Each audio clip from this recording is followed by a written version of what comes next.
حضرت مولا علی شیر خدا رضی اللہ تعالیٰ عنہ ارشاد فرماتے ہیں کہ ایک اعرابی نبی پاک صلی اللہ علیہ وسلم کی بارگاہ میں آیا اور اس نے بار بار سوال کیا، بار بار حضور سے سوال کرنے لگا۔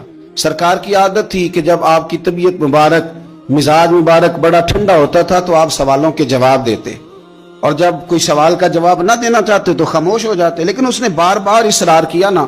یہ مجموع الزوائد میں حدیث موجود ہے، راوی ہے مولا علی شیر خدا۔ دیکھیں حضور کا نور دینے کا شوق کتنا ہے۔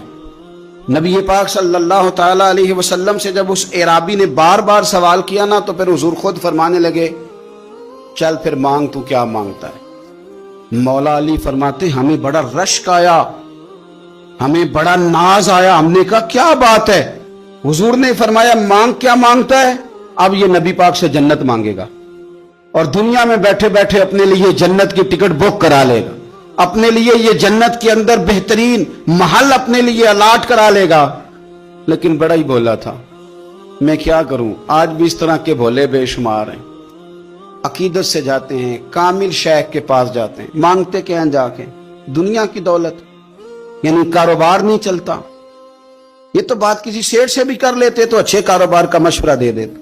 مولا علی شیر خدا فرماتے ہیں ہمارا خیال تھا جنت مانگے گا، پر بڑا بھولا آدمی تھا۔ کہنے لگا یا رسول اللہ صلی اللہ علیہ وسلم میں نے سفر کرنا ہے، مجھے سواری کے لیے ایک اونٹ دے دیں۔ تو حضرت علی فرماتے ہیں ہمیں اس نے سوال تو کیا پر جو ہماری طبیعت تھی اس مطابق اس نے نہیں کیا، یعنی جس طرح کا دروازہ تھا اس طرح کی بھیک نہیں مانگی۔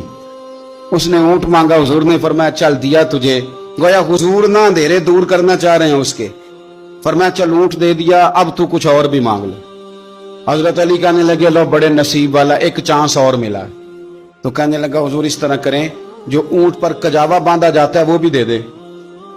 تو حضرت علی شیر خدا فرمانے لگے ہم نے کہا تیرا اللہ بھلا کرے،